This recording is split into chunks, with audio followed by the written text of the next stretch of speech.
श्री गणेशाय नमः। शनैश्चर स्तवराजस्तोत्रम्। नारद उवाच ध्यात्वा गणपतिं राजा धर्मराजो युधिष्ठिरः। धीरः शनैश्चरस्येयं चकारस्तवमुत्तमम्। शिरो मे भास्करः पातु भालं छायासुतोऽवतु। कोटराक्षो दृशौ पातु शिखी कण्ठनिभः श्रुति। घ्राणं मे भीषणः पातु मुखं बलिमुखोऽवतु। स्कन्धौ संवर्तकः पातु भुजौ मे भयदोऽवतु। शौरिर्मे हृदयं पातु नाभिं शनैश्चरोऽवतु। गृहराजः कटिं पातु सर्वतो रविनन्दनः। पादौ मन्दगतिः पातु कृष्णा पात्वखिलं वपुः। रक्षामेतां पठे नित्यं शौर्यैर्नाम बलैर्युतां। सुखी पुत्री चिरायुश्च स भवेन्नात्र संशयः। शौरिः शनैश्चरः कृष्णो नीलोत्पलनिभः शनिः। शुष्कोदरो विशालाक्षो दुर्निरीक्षो विभीषणः। शिखीकण्ठनिभो नीलश्छाया हृदयनन्दनः। कालदृष्टिः कोटराक्षः स्थूलरोमावलीमुखः। दीर्घो निर्मांसगात्रस्तु शुष्को घोरो भयानकः।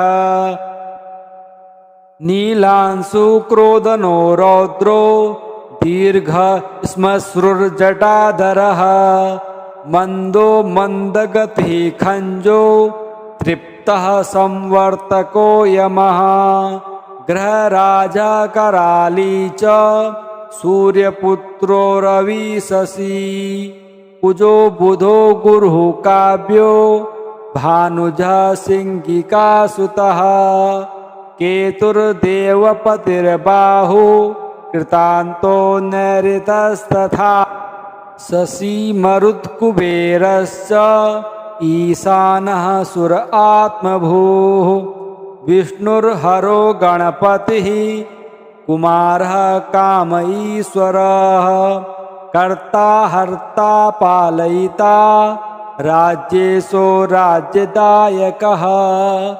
छायासुतः श्यामलाङ्गो धनहर्ता धनप्रदः। क्रूरकर्मविधाता च सर्वकर्मावरोधकः। तुष्टो रुष्टः कामरूपः कामदो रविनन्दनः। ग्रहपीडाहरः शान्तो नक्षत्रेषु गृहेश्वरः। स्थिरासनः स्थिरगतिर्महाकायो महाबलः। महाप्रभो महाकालः कालात्मा कालकालकः। आदित्यभयदाता च मृत्युरादित्यनन्दनः। शतभिदृक्षदयिता त्रयोदशतिथिप्रियः। तिथात्मा तिथिगणो नक्षत्रगणनायकः। योगिराशिर्मुहूर्तात्मा कर्ता दिनपति प्रभुः। समीपुष्पप्रियः श्यामस्त्रैलोक्याभयदायकः। नीलवासाः क्रियासिन्धुर्नीलाञ्जनच्छयच्छविः। सर्वरोगहरो देवः सिद्धो देवगणस्तुतः। अष्टोत्तरशतं नाम्नां शौर्यच्छायासुतस्य यः। पठे नित्यं तस्य पीडा समस्ता नश्यति ध्रुवम्। कृत्वा पूजां पठेन् मर्त्यो भक्तिमान्यः स्तवं सदा। विशेषतः शनिदिने पीडा तस्य विनश्यति जन्मलग्ने स्थितिर्वापि गोचरे क्रूरराशिगे दशासु च गते सौरे तदास्तवमिमं पठेत् पूज्येद्यः शनिं भक्त्या समी पुष्पाक्षताम्बरैः विधाय लोहप्रतिमां नरो दुःखाद् विमुच्यते पादायान्यग्रहाणां च यः पठेत् तस्य नश्यति भीतो भयाद् विमुच्येत बद्धो मुच्येत बन्धनात् रोगी रोगाद् विमुच्येत नरस्तवमिमं पठेत् पुत्रवान् धनवान् श्रीमान् जायते नात्र संशयः स्तवं निशम्य पार्थस्य प्रत्यक्षो भूच्छनैश्चरः दत्त्वा राज्ञे वरः कामं शनिश्चान्तर्दधे तदा नारद उवाच ध्यात्वा गणपतिं राजा धर्मराजो युधिष्ठिरः धीरः शनैश्चरस्येयं चकारस्तवमोत्तमं शिरो मे भास्करः पातु भालं छायासुतोऽवतु कोटराक्षो दृशौ पातु शिखी कण्ठनिभः श्रुति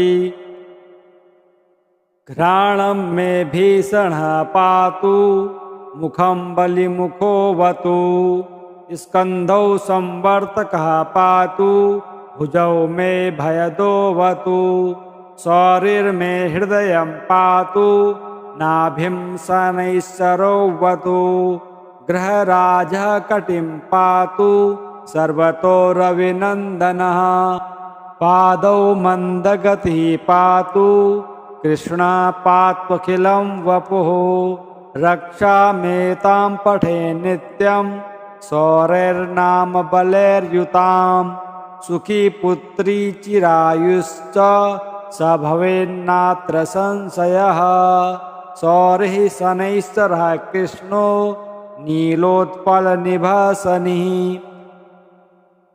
शुष्कोदरो विशालाक्षो दुर्निरीक्षो विभीषणः शिखीकण्ठनिभो नीलश्छाया हृदयनन्दनः कालदृष्टिः कोटराक्षः स्थूलरोमावलीमुखः दीर्घो निर्मांसगात्रस्तु शुष्को घोरो भयानकः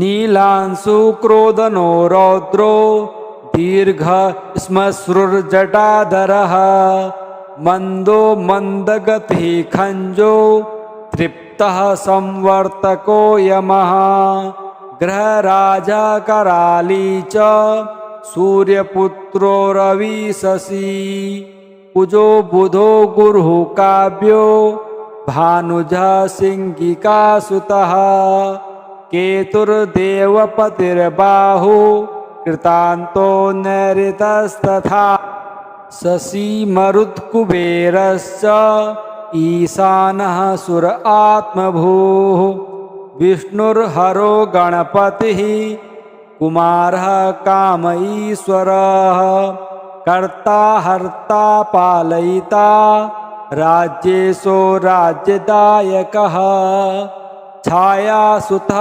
श्यामलाङ्गो धनहर्ता धनप्रदः क्रूरकर्मविधाता च सर्वकर्मावरोधकः तुष्टो रुष्टः कामरूपः कामदो रविनन्दनः ग्रहपीडाहरः शान्तो नक्षत्रेषु गृहेश्वरः स्थिरासनः स्थिरगतिर्महाकायो महाबलः महाप्रभो महाकालः कालात्मा कालकालकः आदित्यभयदाता च मृत्युरादित्यनन्दनः शतभिदृक्षदयिता त्रयोदशी तिथि प्रियः तिथात्मा तिथिगणो नक्षत्रगणनायकः योगिराशिर्मुहूर्तात्मा कर्ता दिनपति प्रभुः समीपुष्पप्रियः श्यामस्त्रैलोक्याभयदायकः नीलवासाः क्रियासिन्धुर्नीलाञ्जनच्छयच्छविः सर्वरोगहरो देवः सिद्धो देवगणस्तुतः अष्टोत्तरशतं नाम्नां सौरैश्छायासुतस्य यः पठे नित्यं तस्य पीडा समस्ता नश्यति ध्रुवम् कृत्वा पूजां पठेन् मर्त्यो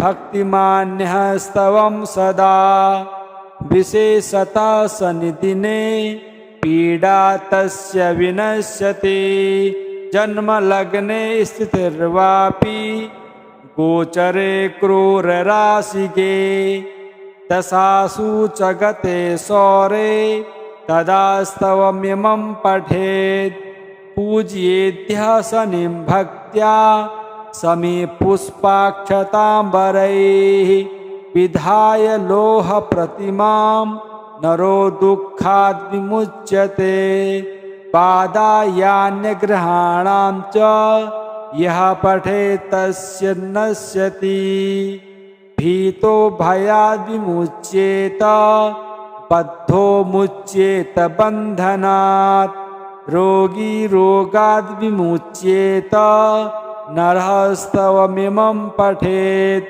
पुत्रवान् धनवान् श्रीमान् जायते नात्र संशयः स्तवं निशम्य पार्थस्य प्रत्यक्षो भूच्छनैश्चरः दत्त्वा राज्ञे वरः कामं शनिश्चान्तर्दधे तदा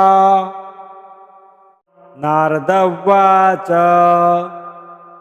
ध्यात्वा गणपतिं राजा धर्मराजो युधिष्ठिरः धीरः शनैश्चरस्येयं चकारस्तवमोत्तमं शिरो मे भास्करः पातु भालं छायासुतोऽवतु कोटराक्षो दृशौ पातु शिखी कण्ठनिभः श्रुति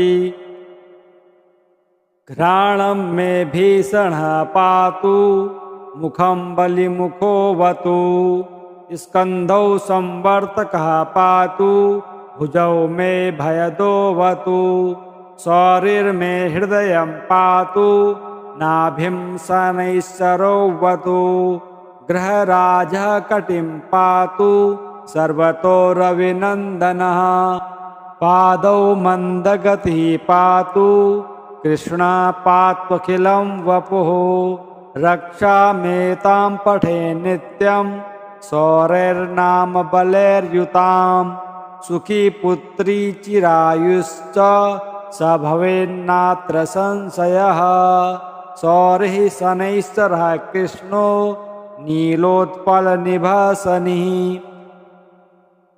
शुष्कोदरो विशालाक्षो दुर्निरीक्षो विभीषणः शिखीकण्ठनिभो नीलश्छाया हृदयनन्दनः कालदृष्टिः कोटराक्षः स्थूलरोमावलीमुखः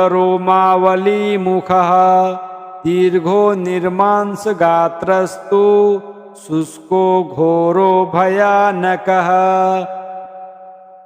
नीलांशुक्रोदनो रौद्रो दीर्घ श्मश्रुर्जटाधरः मन्दो मन्दगतिः खञ्जो तृप्तः संवर्तको यमः ग्रहराजा कराली च सूर्यपुत्रो रविशशी कुजो बुधो गुरुः काव्यो भानुजः सिंहिकासुतः केतुर्देवपतिर्बाहु कृतान्तो नैऋतस्तथा शशी मरुत्कुबेरश्च ईशानः सुर आत्मभूः विष्णुर्हरो गणपतिः कुमारः काम ईश्वरः कर्ता हर्ता पालयिता राज्येशो राज्यदायकः छायासुतः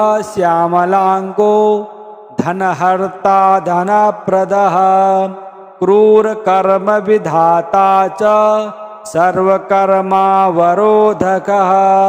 तुष्टो रुष्टः कामरूपः कामदोरविनन्दनः ग्रहपीडाहरः शान्तो नक्षत्रेषु गृहेश्वरः स्थिरासनः स्थिरगतिर्महाकायो महाबलः महाप्रभो महाकालः कालात्मा कालकालकः आदित्यभयदाता च मृत्युरादित्यनन्दनः शतभिदृक्षदयिता त्रयोदशी तिथि प्रियः तिथात्मा तिथिगणो नक्षत्रगणनायकः योगिराशिर्मुहूर्तात्मा कर्ता दिनपति प्रभुः समीपुष्पप्रियः श्यामस्त्रैलोक्याभयदायकः नीलवासाः क्रियासिन्धुर्नीलाञ्जनच्छयच्छविः सर्वरोगहरो देवः सिद्धो देवगणस्तुतः अष्टोत्तरशतं नाम्नां सौरैश्छायासुतस्य यः पठे नित्यं तस्य पीडा समस्ता नश्यति ध्रुवम् कृत्वा पूजां पठेन् मर्त्यो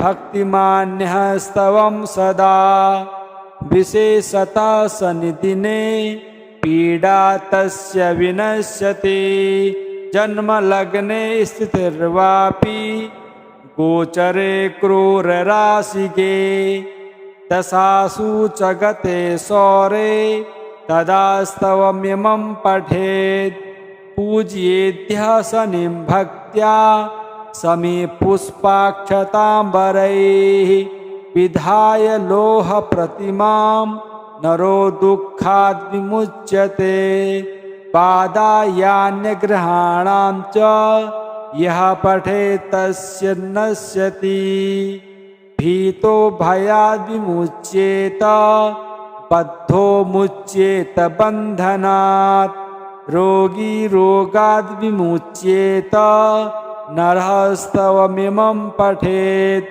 पुत्रवान् धनवान् श्रीमान् जायते नात्र संशयः स्तवं निशम्य पार्थस्य प्रत्यक्षो भूच्छनैश्चरः दत्त्वा राज्ञे वरः कामं शनिश्चान्तर्दधे तदा नारद उवाच ध्यात्वा गणपतिं राजा धर्मराजो युधिष्ठिरः धीरः शनैश्चरस्येयं चकारस्तवमुत्तमं शिरो मे भास्करः पातु भालं छायासुतोऽवतु कोटराक्षो दृशौ पातु शिखी कण्ठनिभः श्रुति घ्राणं मे भीषणः पातु मुखं बलिमुखोऽवतु स्कन्धौ संवर्तकः पातु भुजौ मे भयदोऽवतु शौरिर्मे हृदयं पातु नाभिं शनैश्चरोऽवतु गृहराजः कटिं पातु सर्वतो रविनन्दनः पादौ मन्दगतिः पातु कृष्णा पात्वखिलं वपुः रक्षामेतां पठे नित्यं शौर्यैर्नाम बलैर्युतां सुखी पुत्री चिरायुश्च स भवेन्नात्र संशयः शौरिः शनैश्चरः कृष्णो नीलोत्पलनिभः शनिः शुष्कोदरो विशालाक्षो दुर्निरीक्षो विभीषणः शिखिकण्ठनिभो नीलच्छाया हृदयनन्दनः कालदृष्टिकोटराक्षः स्थूलरोमावलीमुखः दीर्घो निर्मांसगात्रस्तु शुष्को घोरो भयानकः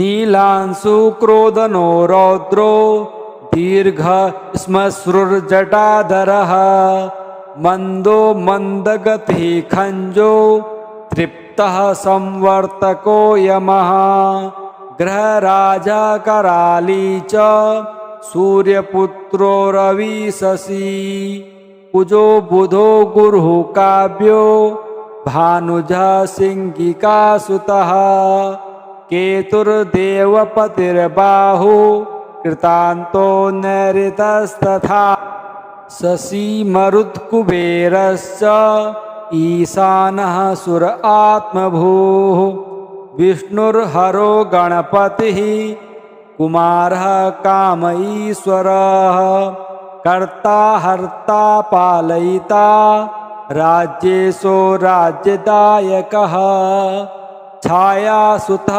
श्यामलाङ्गो धनहर्ता धनप्रदः क्रूरकर्मविधाता च सर्वकर्मावरोधकः तुष्टो रुष्टः कामरूपः कामदोरविनन्दनः ग्रहपीडाहरः शान्तो नक्षत्रेषु गृहेश्वरः स्थिरासनः स्थिरगतिर्महाकायो महाबलः महाप्रभो महाकालः कालात्मा कालकालकः आदित्यभयदाता च मृत्युरादित्यनन्दनः शतभिदृक्षदयिता त्रयोदशतिथिप्रियः तिथात्मा तिथिगणो नक्षत्रगणनायकः योगिराशिर्मुहूर्तात्मा कर्ता दिनपति प्रभुः समीपुष्पप्रियः श्यामस्त्रैलोक्याभयदायकः नीलवासाः क्रियासिन्धुर्नीलाञ्जनच्छयच्छविः सर्वरोगहरो देवः सिद्धो देवगणस्तुतः अष्टोत्तरशतं नाम्नां सौरैश्छायासुतस्य यः पठे नित्यं तस्य पीडा समस्ता नश्यति ध्रुवम् कृत्वा पूजां पठेन्मर्त्यो भक्तिमान्यः स्तवं सदा विशेषतः शनिदिने पीडा तस्य विनश्यति जन्मलग्ने स्थितिर्वापि गोचरे क्रूरराशिगे दशासु च गते सौरे तदा स्तवमिमं पठेत् पूज्येद्यः शनिं भक्त्या समीपुष्पाक्षताम्बरैः विधाय लोहप्रतिमां नरो दुःखाद् विमुच्यते पादायान्यग्रहाणां च यः पठेत् तस्य नश्यति भीतो भयाद् विमुच्येत बद्धो मुच्येत बन्धनात् रोगी रोगाद् विमुच्येत नरः स्तवमिमं पठेत् पुत्रवान् धनवान् श्रीमान् जायते नात्र संशयः स्तवं निशम्य पार्थस्य प्रत्यक्षो भूच्छनैश्चरः दत्त्वा राज्ञे वरः कामं शनिश्चान्तर्दधे तदा।